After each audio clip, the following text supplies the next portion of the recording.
Hello बच्चों, नमस्कार। Motion मंच पर आपका स्वागत है। मैं अजीम खान। बेटे, आज अपन एक नया टॉपिक लेकर आए हैं। इसका नाम होगा मानव जीनोम परियोजना। यानी कभी आपने नाम सुना हो तो बेटे इसे ह्यूमन जीनोम प्रोजेक्ट भी कहा जाता है। यानी कभी आप ये सोचो कि अगर ऐसा हो जाए कि कभी मनुष्य बीमार ना पड़े या कभी मनुष्य बूढ़ा ना हो तो कैसा रहेगा। तो फिर आप कहोगे कि अगर बीमार ही नहीं पड़ेगा तो मेडिकल करके क्या करेंगे। तो बेटे ध्यान रखना, आने वाला समय बिल्कुल ऐसा ही होगा कि कभी मनुष्य जो है ना तो बीमार पड़ेगा और ना ही बेटे जो है उसकी उम्र कम होगी। तो इसको कैसे अपन पहचानेंगे। तो यहां आप देखिएगा कि हमारे अंदर बेटे हमारा जो शरीर है, ये शरीर कई कोशिकाओं से, कई करोड़ों अरबों कोशिकाओं से मिलकर हमारा यह शरीर बनता है। और प्रत्येक कोशिका के अंदर लगभग 30,000 से 40,000 जीनें उपस्थित होती है। और बेटे ये जो जीन होती है, ये हम अपन पहले भी पढ़ चुके हैं कि ये जो जीनें होती है ये अलग अलग कार्य के लिए परफॉर्म करती है। तो अब आप ये देखो कि हमारे अंदर जो प्रत्येक कोशिका के अंदर 30,000 से 40,000 जो जीने हैं और इन जीनों का फंक्शन भी अलग अलग है। तो क्यों ना ऐसा किया जाए कि प्रत्येक जीन के फंक्शन ज्ञात कर लिए जाए या प्रत्येक जीन का जो डीएनए उसको सीक्वेंस कर लिया जाए, तो हमें ये पहले से पता लग जाए कि बेटे ये जीन जो है ये रोग पैदा करती है या ये जीन जो है ये लाभदायक पैदा जो है क्या कहते हैं परिस्थितियां उत्पन्न करती है। तो कहने का मतलब जो हानिकारक जीने हैं, जो हमारे शरीर में रोग पैदा करने वाली जीने हैं, अगर उन्हें चुन चुन के हटा दिया जाए और उनकी जगह पर अपन नई जीन जोड़ दी जाए तो फिर एक समय ऐसा आ जाएगा कि मानव प्रजाति के अंदर कोई बीमारी नहीं होगी। तो जो हानिकारक लक्षणों की जो जीन है उस जीन को बेटे पहचानना और पहचान करने के बाद में उसको हटा देना या हर जीन के फंक्शन के बारे में जानकारी ले लेना, यह कहलाता है मानव जीनोम परियोजना। तो बेटे मानव जीनोम परियोजना के बारे में यहां पर अपन लेंगे तो यह टॉपिक हमारा रहेगा यानी ह्यूमन जीनोम प्रोजेक्ट, यानी मानव जीनोम परियोजना। तो बेटे इसे आप यहां पर कह सकते हैं, यानी इसे बोला जाता है human genome project, human genome project. तो इसे आप शॉर्ट फॉर्म में क्या कहेंगे, यानी HGP। थोड़ा सा बेटे याद करने वाला टॉपिक है, इसमें कोई ज्यादा ऐसा कैलकुलेशन नहीं आती है, थ्योरेटिकल पार्ट है जो आपको याद रखना है। लेकिन इतना आपको समझ लेना है कि मानव जीनोम परियोजना या HGP है क्या। तो फिर मैं रिपीट कर रहा हूं कि मानव के अंदर बेटे विशेष संख्या का प्रत्येक कोशिका में एक जीन पूल होता है। हर प्रजाति का अपना अपना जीन पूल होता है और उस जीन पूल में अलग अलग जीनें मौजूद होती है जो अलग अलग कार्य के लिए जिम्मेदार होती है। तो बेटे यहां पर वैज्ञानिकों का ऐसा मानना है कि अगर प्रत्येक जीन के बारे में जानकारी ले ली जाए या प्रत्येक जीन के फंक्शन के बारे में पता लगा लिया जाए तो फिर यह होगा कि आने वाले समय में जो कई आनुवांशिक बीमारियां होती है उसके बारे में अपन पता लगा सकते हैं। बेटे जो है क्या कहते हैं कौन कौन सी जीन किस किस से रिलेटेड होती है उसके बारे में पता लगा सकते हैं। तो इससे पता लगाने की जो क्रिया है यही हमारे पास में है मानव जीनोम परियोजना। तो इसके परिचय से अपन शुरू करते हैं, यानी पहला पार्ट इसका रहेगा बेटे परिचय। तो परिचय में यहां लिखा हुआ है कि ह्यूमन जीनोम एक मेगा प्रोजेक्ट है,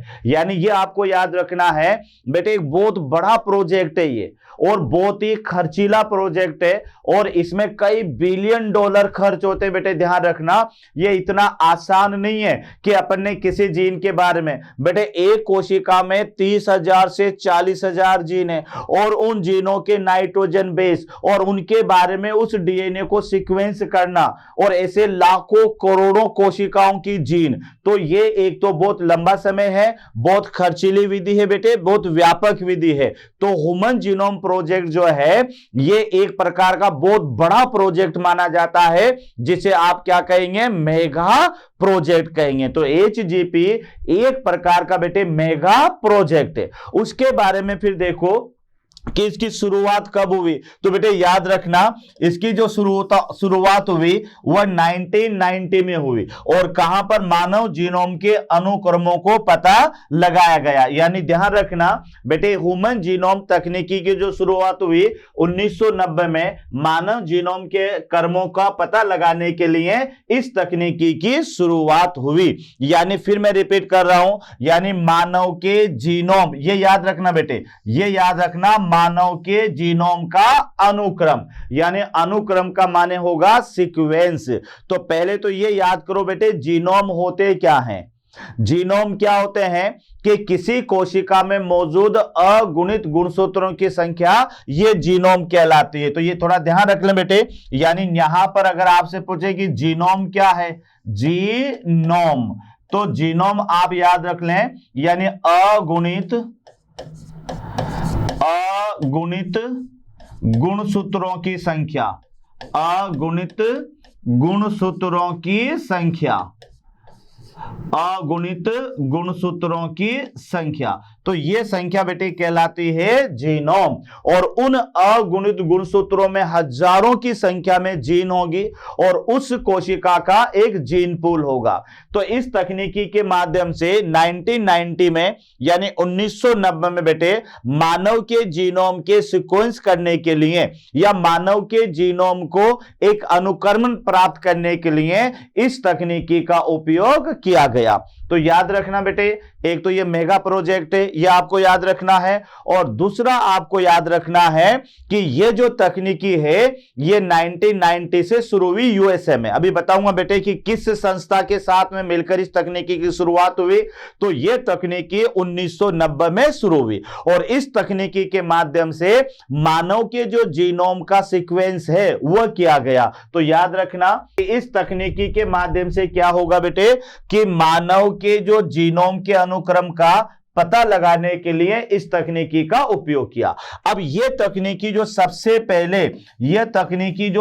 पहले बेटे बताए, वह बताए किसने, जेम्स वॉटसन ने। तो ये क्वेश्चन यहां से बन सकता है बच्चों कि HGP के बारे में बताने वाले या सबसे पहले इस परियोजना पर जो काम हुआ, ये काम जेम्स वॉटसन के निर्देशन में हुआ। यानी सबसे पहले जब ये परियोजना शुरू कब की बेटे, ये 1990 में इस परियोजना की शुरुआत हुई। और इसकी शुरुआत में जो इसके सबसे पहले डायरेक्टर बनाए गए, यानी जिसके निर्देशन में यह परियोजना शुरू हुई, वह डायरेक्टर थे जेम्स वॉटसन। तो याद रह जाएगा, जेम्स वॉटसन ये पहले डायरेक्टर थे। उसके बाद में बेटे, उसके बाद में फिर जो बाद में इनके निर्देशक जो बनाए गए वह थे फ्रांसिस कॉलिंस थे। तो सबसे पहले निर्देशन तो जेम्स वॉटसन के निर्देशन में से चला गया और वर्तमान में बेटे ये जो HGP है वह फ्रांसिस कॉलिन के निर्देशन में चल रही है।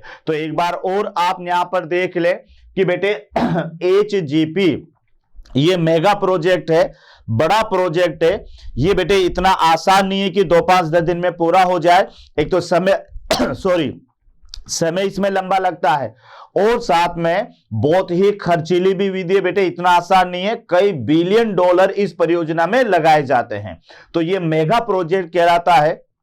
1990 में बेटे इस तकनीकी की शुरुआत हुई और इस तकनीकी के पहले जो निर्देशक थे वह जेम्स वॉटसन थे, जिनके निर्देशन में इस तकनीकी की शुरुआत हुई। उसके बाद में बेटे इस तकनीकी के बारे में अभी वर्तमान में जो इसको डायरेक्ट कर रहे हैं, जो इसको निर्देशित कर रहे हैं, वह वैज्ञानिक हैं, यानी फ्रांसिस कॉलिन। तो ये आपको याद रखना है, फ्रांसिस कॉलिन। उसके बाद में फिर देखिएगा बेटे, यानी फोर्थ पॉइंट आपको याद रखना है।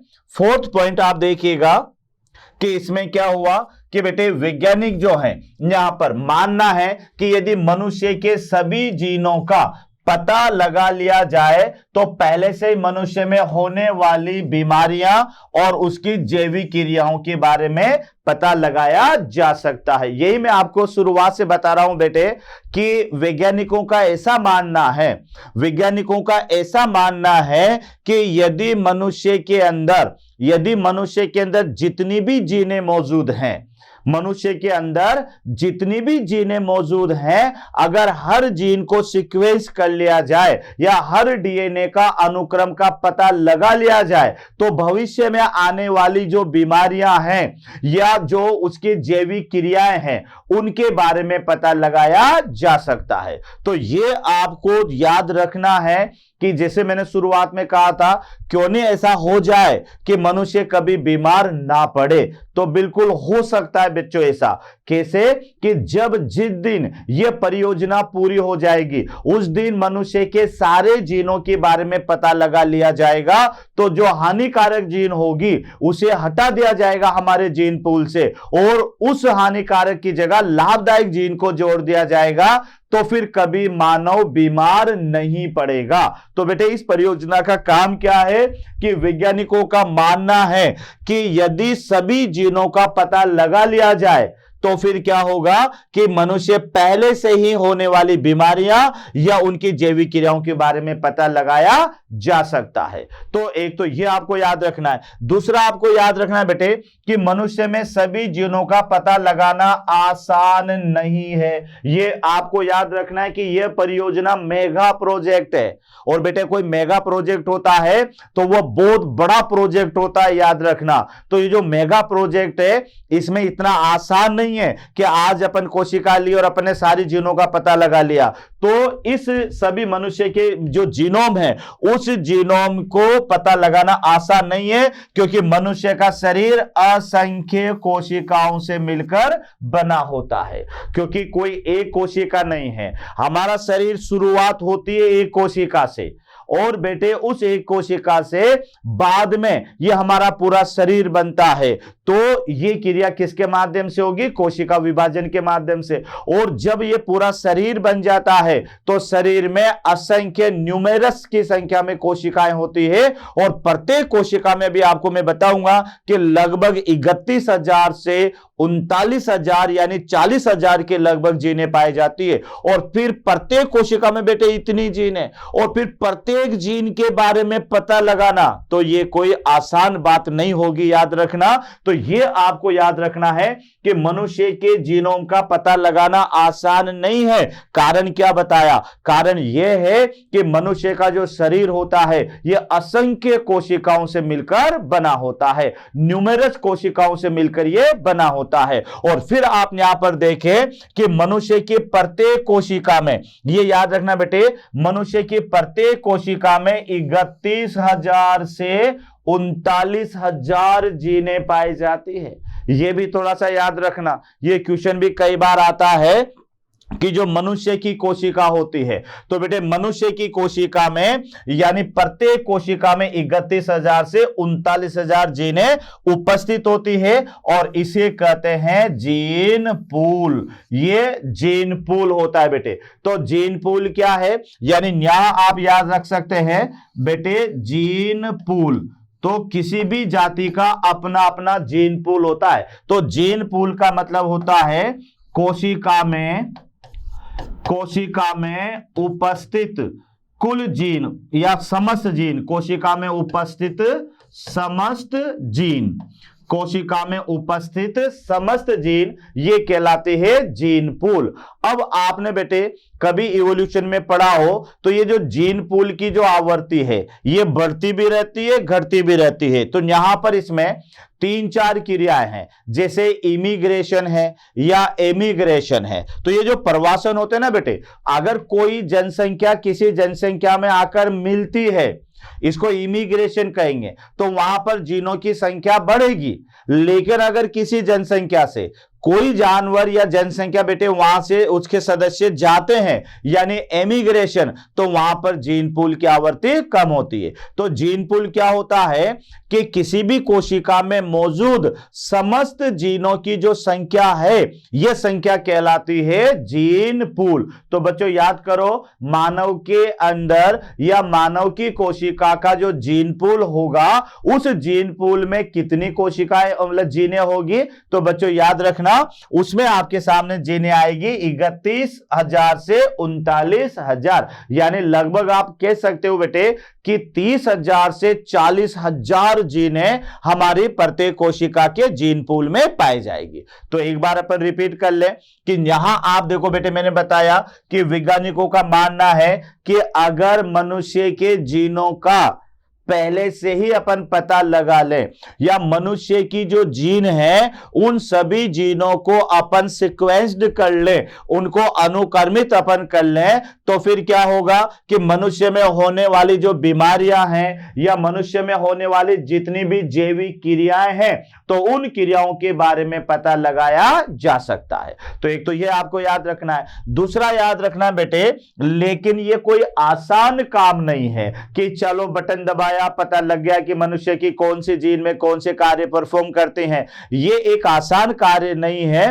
रीजन क्या है? अगर हमारा शरीर एक ही कोशिका से मिलकर बना होता तो बेटे उस एक कोशिका के जीन पूल का तो पता लगाया जा सकता है, लेकिन हमारा जो शरीर है यह असंख्य कोशिकाओं से मिलकर बना होता है, न्यूमेरस कोशिकाओं से मिलकर बना होता है, और फिर प्रत्येक कोशिका का जीन पूल, और उस जीन पूल में जीनों की संख्या 30,000 से 40,000। तो बेटे याद रखना कि मानव के जीन पूल का या मानव की जो जीनों का पता लगाना आसान नहीं है, क्योंकि शरीर असंख्य कोशिकाओं से मिलकर बना होता है। फिर आपको याद रखना है बेटे यहां पर 6 पॉइंट कि मनुष्य के प्रत्येक कोशिका में लगभग, ध्यान रखना बेटे, अप्रोक्सीमेट मैंने यहां पर बताया है कि लगभग 31 से 39 जीने पाई जाती है। या आप न्यू याद कर ले कि मानव के जीन पूल में जीनों की संख्या जो होगी वो लगभग कितनी होगी? तो बेटे वह 31,000 से 39,000 जीने उसमें पाई जाती है, और इस तरह से उसे कहते हैं जीन पूल। तो ये कभी आ जाए बेटे, जीन पूल, सेलुलर पूल, और वैसे आपको याद है क्या होता है? Swimming pool. तो स्विमिंग पूल में नहाया जाता है, ध्यान रखना। और एक होता है बेटे सेलुलर पूल। तो सेलुलर पूल के अंदर जितने भी कार्बनिक पदार्थ होते हैं, जैसे प्रोटीन है, कार्बोहाइड्रेट है, लिपिड है, न्यूक्लिक एसिड है, तो ये सारे मटेरियल जब कोशिका में आते हैं तो इन्हें कहा जाता है सेलुलर पूल। लेकिन बेटे अगर कोशिका में पाई जाने वाली सारी जीनें को देखें तो फिर वह कहलाएगा कोशिका का जीन पूल। तो एक तो सेलुलर पूल यानी कोशिकीय पूल होता है, और एक जीन पूल होता है। तो मानव के जीन पूल के अंदर बेटे जीनों की जो कुल संख्या होती है ये मानव का जीन पूल कहलाती है। तो इस तरह से आपको यह भी याद रखना है बेटे। और अगले पॉइंट पर अपन देखें तो बेटे फिर यहां पर इसका अगला पॉइंट आता है हमारे पास में, HGP की जो शुरुआत है वह अमेरिका की बेटे एक संस्था थी, national institute of the health and department of the energy, कि ये यहां पर जो HGP है, ये HGP बेटे यूएसए की एक संस्था है, national institute of the health and department of energy के संयुक्त प्रयास से शुरू हुई। तो क्या याद रखना है कि HGP की जो शुरुआत हुई बच्चों, तो ये HGP की शुरुआत ये यूएसए की एक कंपनी है, national institute of the health, और दूसरा है डिपार्टमेंट ऑफ एनर्जी। तो इनको संयुक्त प्रयास से इस परियोजना की शुरुआत की गई। तो ये आपको याद रखना है कि HGP की जो शुरुआत है वह यूएसए में हुई, 1990 में हुई बेटे, याद रखना 1990 में। सबसे पहले इसके निर्देशक कौन बने? तो याद रखना जेम्स वॉटसन बने। वर्तमान में इसके डायरेक्टर कौन हैं जिनके निर्देशन में अभी ये HGP चल रही है? तो बेटे वर्तमान में इसके जो डायरेक्टर हैं वह है फ्रांसिस कॉलिन है। यहां आप देखिएगा ये जो HGP परियोजना है ये यूएसए में बेटे, यहां पर ये कंपनी है national institute of the health, और दूसरा है यहां पर डिपार्टमेंट ऑफ द एनर्जी। ये दोनों ने आपस में जो है बेटे समझौता किया और इस परियोजना को लागू किया। तो ये जो HGP परियोजना है ये यूएसए में एक तो यहां पर national institute of the health और दूसरा याद रखना डिपार्टमेंट ऑफ एनर्जी, इन दोनों के संयुक्त प्रयास से इस परियोजना को लाया गया। तो ये आपको याद रखना है, ये पॉइंट आपको याद रखना है बच्चों कि ये परियोजना कैसे लागू हुई। तो ये परियोजना जो है बेटे इन दोनों संस्थाओं के प्रयास से लागू हुई। लेकिन जैसा मैंने आपको शुरुआत में बताया कि एचजीपी जो परियोजना है ये बहुत ही एक्सटेंड परियोजना है और साथ में बेटे याद रखना है कि यह बहुत ही खर्चीली भी है, यानी कई मिलियन डॉलर इस परियोजना में लगाए जाते हैं और यह परियोजना कोई एक दो दिन में पूरी होने वाली नहीं होती है। इस परियोजना में समय लगता है और बेटे जब समय लगता है तो फिर वहां पर कई सारे आदमी भी इसके साथ में काम करते हैं, है ना। पूरा का पूरा एक सिस्टम डेवलप करना पड़ता है और उस सिस्टम के अकॉर्डिंग बेटे ये क्रिया होती है। तो ये एक बहुत ही व्यापक विधि है, बहुत ही एक्सटेंट विधि है जिसको अपन ने मेगा प्रोजेक्ट के रूप में जाना है। और बेटे ध्यान रखना इसमें समय भी लगता है और साथ में पैसा भी बहुत खर्च होता है। तो एचजीपी एक प्रकार की व्यापक और खर्चीली विधि है। तो ये मेरे पास में बेटे एचजीपी का पहला पार्ट था परिचय। तो परिचय को मैं एक बार फिर रिपीट कर देता हूं, यह आपको याद रखना है। मैंने शुरुआत में बोल दिया था कि एचजीपी को सिर्फ याद करना है आपको, इसमें कोई कैलकुलेशन नहीं होगी, कोई डायग्राम नहीं है जिसको अपन बनाए और समझ लें। बेटे इसको तो आपको पॉइंट टू पॉइंट आपको इसको याद करना है। तो मैंने इसको 4 पार्ट में पूरा कर रखा है। तो मेरा पहला पार्ट आपको याद रखना है परिचय। तो परिचय आते आपके दिमाग में आ जाना चाहिए कि मानव जीनोम परियोजना एक प्रकार का बेटे मेगा प्रोजेक्ट है। ये याद रखना, ये बड़ा प्रोजेक्ट है जिसमें समय भी ज्यादा लगता है, जिसके अंदर बेटे पैसा भी ज्यादा खर्च होता है और साथ में जो है क्या कहते हैं कई सारी जो है इसके लिए व्यवस्था की जाती है। तो एचजीपी एक मेगा प्रोजेक्ट है।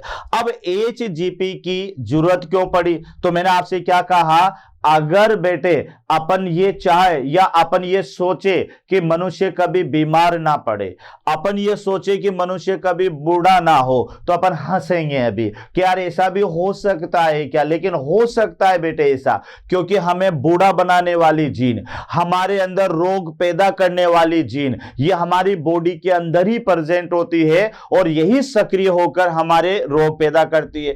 तो वैज्ञानिकों का मानना है कि अगर मानव के सभी जीनों के अनुक्रम का पता लगा लिया जाए कि कौन सी जीन क्या कार्य करती है, कौन सी जीन क्या कार्य करती है, तो फिर बच्चों याद रखना कि उस समय फिर हम जो है हमारे शरीर में होने वाली बीमारियां या हमारे शरीर में होने वाली जैविक क्रियाओं के बारे में पहले से ही पता लगा लिया जाएगा।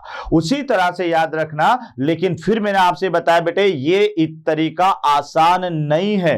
कारण क्या है कि हमारा जो शरीर है वह असंख्य कोशिकाओं से मिलकर बना होगा और हजारों करोड़ों कोशिकाएं हमारे शरीर के अंदर होगी और इन कोशिकाओं के अंदर बेटे एक विशेष संख्या में जीन प्रेजेंट होगी जिसे अपन जीन पूल कहेंगे। तो मानव की कोशिकाओं के अंदर जो जीन पूल होगा वह 31,000 से 39,000 जीनें यहां पर पाई जाती है और इसे अपन कहते हैं यानी जीन पूल। तो ये तो एचजीपी का आप परिचय याद रखना बेटे। परिचय के बाद में अपन आगे बढ़े, परिचय के बाद में तो दूसरा पार्ट आएगा बेटे यहां पर हमारा यानी एचजीपी के लक्ष्य, यानी क्या क्या टारगेट है जो एचजीपी के लक्ष्य हैं। तो ये भी थोड़ा सा याद रखें।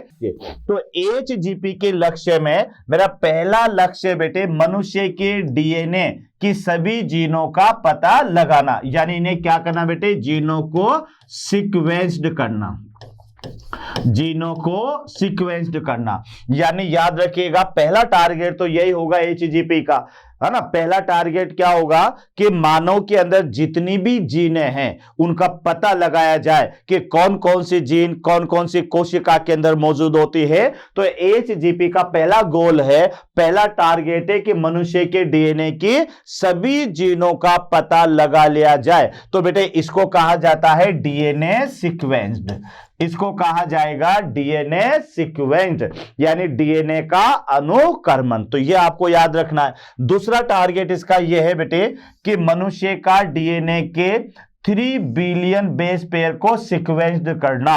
कितने बिलियन? 3 बिलियन, है ना, बिलियन माने अरब, ये ध्यान रखना बेटे। तो यहां पर आपको याद रखना है कि दूसरा टारगेट ये है कि डीएनए के अंदर जो बेस पेयर पाए जाते हैं, यानी यहां पर बीपी का माने होगा बेटे बेस पेयर, बेस पेयर। तो यहां आपको याद रखना है कि मनुष्य का जो डीएनए है, तो मनुष्य के डीएनए के 3 बिलियन बेस पेयर को सीक्वेंस्ड करना। यानी सीक्वेंस्ड करने का मतलब यह होता है बच्चों कि उस जीन के बारे में या उस डीएनए के बारे में हर जानकारी ले लेना, तो यह कहलाता है सीक्वेंस। तो पहला पॉइंट तो क्या याद रखा आपने कि मनुष्य के डीएनए के सभी जीनों का पता लगाना, यह एचजीपी का गोल है। और दूसरा आपको याद रखना है कि मनुष्य का जो डीएनए है उसके 3 बिलियन जो नाइट्रोजन बेस है बेटे, यानी बेस पेयर, उनको सीक्वेंस्ड करना, यह इसका तीसरा गोल है, तीसरा पॉइंट है। एचजीपी से संबंधित सूचनाओं को डाटाबेस करना, यानी यह भी आपको याद रखना है कि एचजीपी से जो भी इंफॉर्मेशन मिली, कोई डायरी में बंद करके बेटे अपन उसको भूल नहीं जाएंगे, ध्यान रखना। यानी जितनी भी इंफॉर्मेशन मिलती है उसको कंप्यूटराइज करके बेटे डाटाबेस कर लिया जाता है, ताकि बाद में उसमें जो है एक्सचेंज या जो भी करना है वो कर सकते हैं। तो यह भी आपको याद रखना है कि जो भी सूचनाएं एचजीपी में मिले उसे क्या करना? डाटाबेस करना। और उसके बाद में डाटा एनालिसिस के लिए तकनीकी में सुधार करना, यानी डेटा एनालिसिस। बेटे डेटा एनालिसिस का माने पूर्वानुमान होता है कि ये जीन आगे चलकर ये वर्क करेगी, ये जीन ये वर्क करेगी। तो डाटा एनालिसिस को में सुधार करना, उसकी तकनीकी में सुधार करना।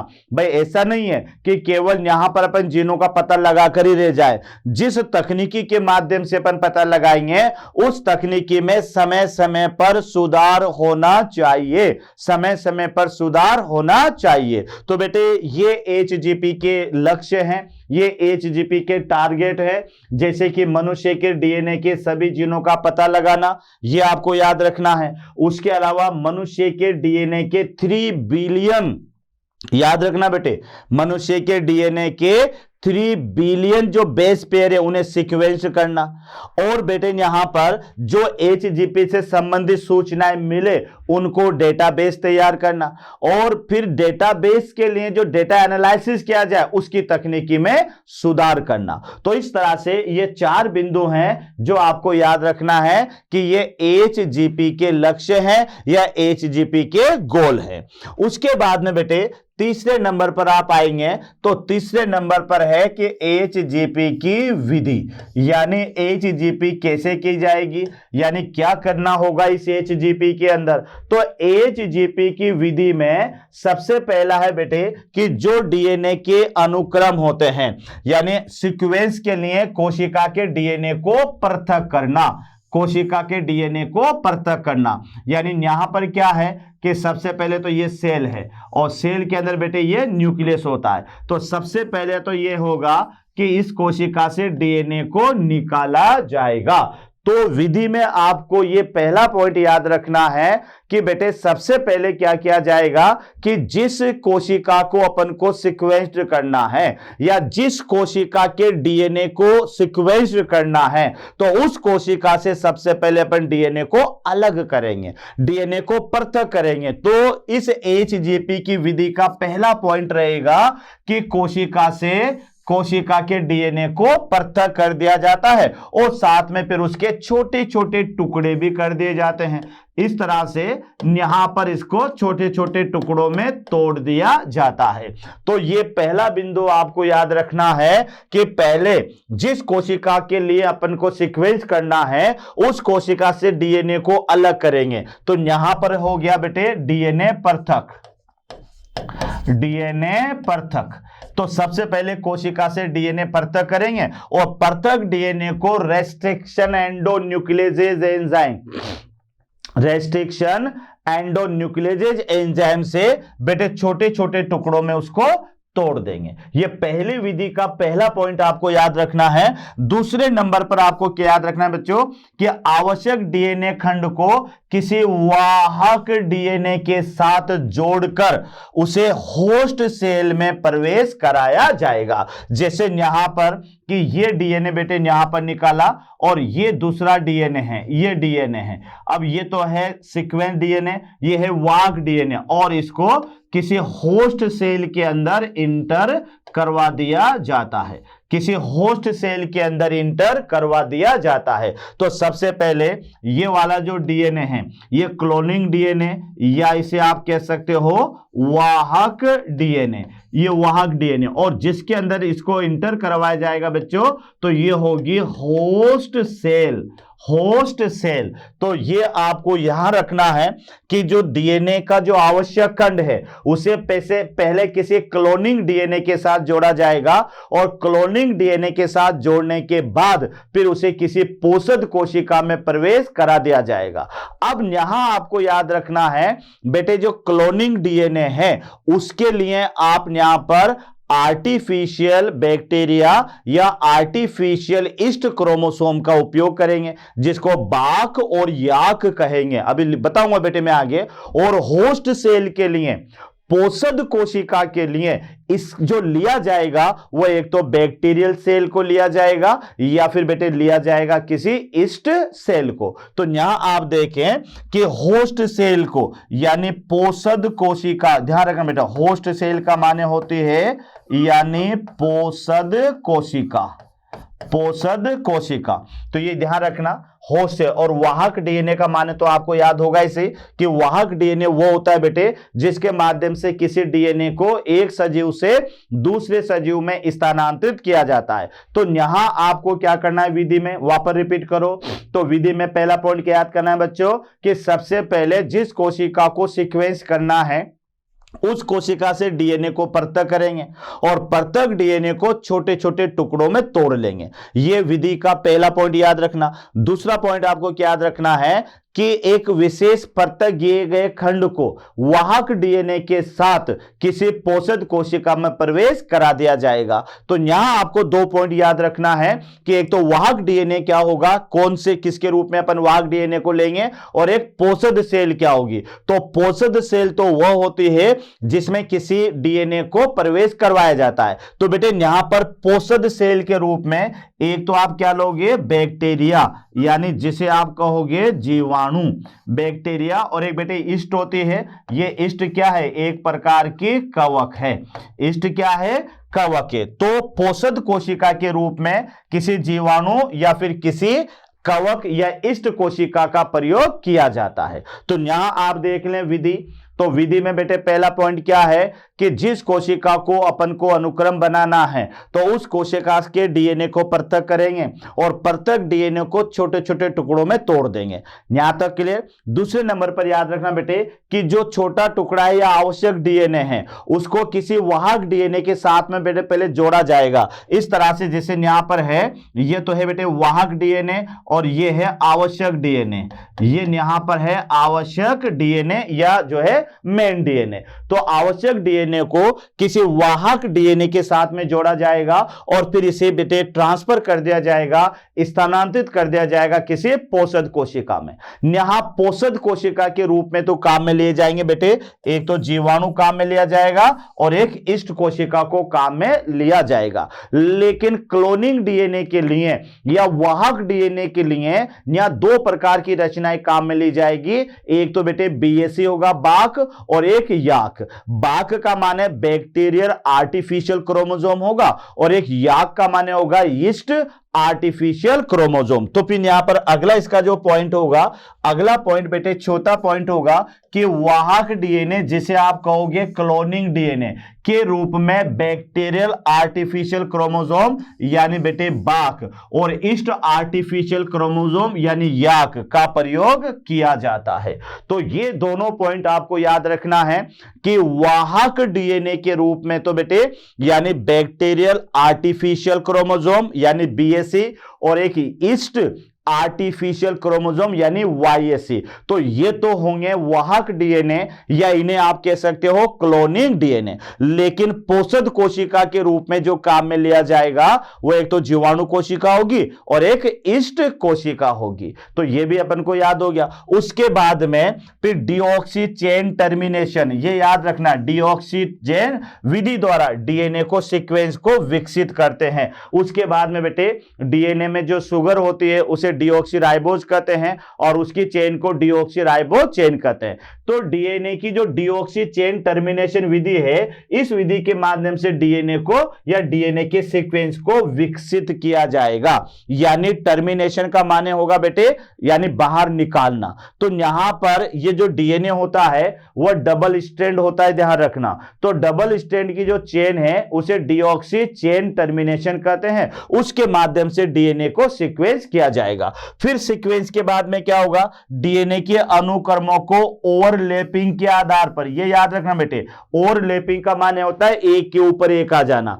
तो डीएनए के अनुक्रमों को ओवरलैपिंग यानी अतिव्यापन, ओवरलैपिंग यानी अतिव्यापन के आधार पर व्यवस्थित करते हैं। तो यहां पर भी आपको याद रखना है, पहले तो क्या होगा बेटे कि डीऑक्सी चेन टर्मिनेशन के माध्यम से उसको सीक्वेंस किया जाएगा और जब डीएनए को सीक्वेंस किया जाएगा तो उसके कुछ नाइट्रोजन पे एक दूसरे के ऊपर आ जाएंगे, तो इसको कहा जाएगा ओवरलैपिंग। और ओवरलैपिंग के बाद में इस डीएनए के अनुक्रमों को मनुष्य द्वारा पंक्तिबद्ध करना आसान नहीं होता, अतः इसके लिए कंप्यूटर आधारित विशेष प्रोग्राम की आवश्यकता होती है। यानी इसके अनुसार याद रखना बेटे कि कंप्यूटर आधारित विशेष प्रोग्राम की आवश्यकता होती है। तो इस तरह से यह आपको याद रखना है, यानी मानव जीनोम परियोजना, मानव जीनोम परियोजना, मानव जीनोम परियोजना। तो ये थोड़ा सा आपको याद रखना बेटे,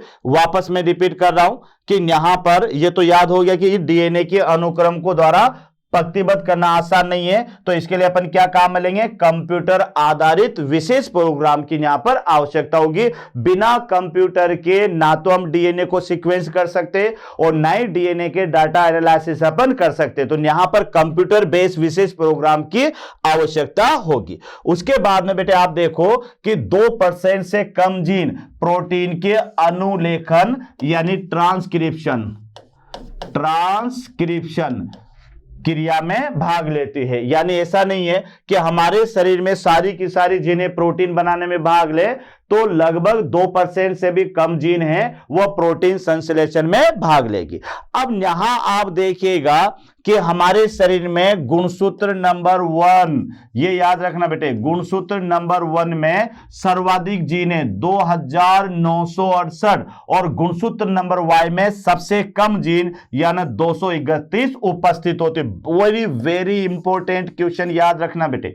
यानी कई बार क्वेश्चन आ गया कि मनुष्य में सबसे ज्यादा जीन कौन से गुणसूत्र में और सबसे कम जीन कौन से गुणसूत्र में पाई जाती है। तो याद रखना कि मनुष्य के गुणसूत्र नंबर 1 में सबसे ज्यादा जीनें पाई जाएगी, लगभग 3000 के लगभग जीनें होगी बेटे। और जो गुणसूत्र नंबर Y है तो इसमें सबसे कम जीन होगी, इन्हें ध्यान रखना TDF जीन भी आप कह सकते हैं, क्योंकि ये जो TDF जीन होती है ना, ये किस पर पाई जाती है, Y गुणसूत्र पर पाई जाती है। यानी Y गुणसूत्र पर बेटे ये जो TDS है, टेस्टीज डिटर्मिनेशन फैक्टर, ये जीन Y क्रोमोसोम पर होती है और ये नर में नर के लक्षणों के लिए जिम्मेदार होती है और ये मादा के लक्षणों के लिए या उसको रोकती है। वरना तो आप ये क्वेश्चन बना सकते हो ना कि जब यहां पर X और X मादा बनती है, X और X मादा बनती है, तो XY मिलकर बेटे आधा नर और आधी मादा क्यों नहीं बनती? क्योंकि आपको ये पता है कि X ये मादा से संबंधित गुणसूत्र है और X ये भी मादा से संबंधित गुणसूत्र है। तो जब X और X मिलकर मादा बनती है तो यहां पर बेटे एक्स और वाई मिलकर आधी मादा आधा नर क्यों नहीं बनता, यहां पर केवल पूरा नर ही क्यों बनता है? उसका जवाब क्या दोगे आप? उसका जवाब देना टीडीएफ जीन, क्योंकि बेटे जो टीडीएफ जीन है ये वाई गुणसूत्र पर पाई जाती है, और ये जो जीन है ये भ्रूण अवस्था में मादा के लक्षणों के विकास को रोकती है, केवल नर के विकास, नर के जो लक्षण है उन्हें ही ये प्रमोट करती है। तो कभी कोई क्वेश्चन आ जाए कि नर के अंदर तो बेटे मादा का एक्स गुणसूत्र भी होता है और नर का जो है वाई गुणसूत्र भी होता है, तो फिर जो नर है वह आधा नर आधी मादा क्यों नहीं बनती? तो फिर याद रखना कि वाई गुणसूत्र पर एक जीन पाई जाती है जिसे टीडीएफ जीन कहते हैं। तो बेटे याद रखना कि मनुष्य में गुणसूत्र नंबर 1 पर सबसे ज्यादा जीनें पाई जाएगी और गुणसूत्र नंबर वाई पर बेटे ये एक्स और वाई या एक्स एक्स ये लिंग गुणसूत्र होते हैं जो आकार में सबसे छोटे होते हैं, और एक्स और वाई में भी याद रखना बेटे वाई गुणसूत्र सबसे छोटा होता है।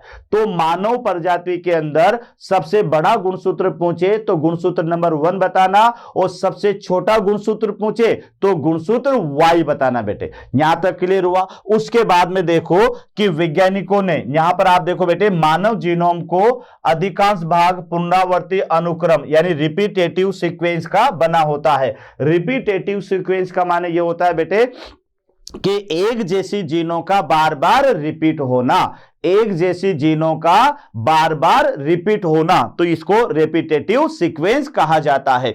और उसके बाद में आप देखिएगा कि वैज्ञानिकों का ने मानव जीनोम में कई जगह पर SNP, ये याद रखना सिंगल न्यूक्लियोटाइड, ये ध्यान रखना सिंगल न्यूक्लियोटाइड पॉलीमॉर्फिज्म का पता लगा लिया है, और यह अनुक्रम मानव इतिहास का पता लगाने में आवश्यक होता है। SNP सिंगल न्यूक्लियोटाइड, ध्यान रखना बेटे सिंगल न्यूक्लियोटाइड पॉलीमॉर्फिज्म, पॉलीमॉर्फिज्म। तो इस तरह से यह बच्चा आपको याद रखना है कि बेटे HGP क्या होती है। तो HGP में पहला पॉइंट तो बेटे उसका परिचय याद रखना, दूसरा आपको याद रखना है HGP के लक्ष्य क्या है, और तीसरा आपको याद रखना है कि HGP की विधि क्या है। तो बेटे वह दिन दूर नहीं है जब मानव कभी बीमार नहीं पड़ेगा, या मानव जो है बूढ़ा नहीं होगा, या मानव के शरीर से बाल नहीं गिरेंगे। तो बेटे फिर तो हमें तो लॉस होगा, क्योंकि हमारे तो लगभग आधे तो जा चुके हैं। तो ये थोड़ा सा याद रखना। तो इस तकनीकी को ही कहा HGP। अभी पूरा काम चल रहा है बेटे,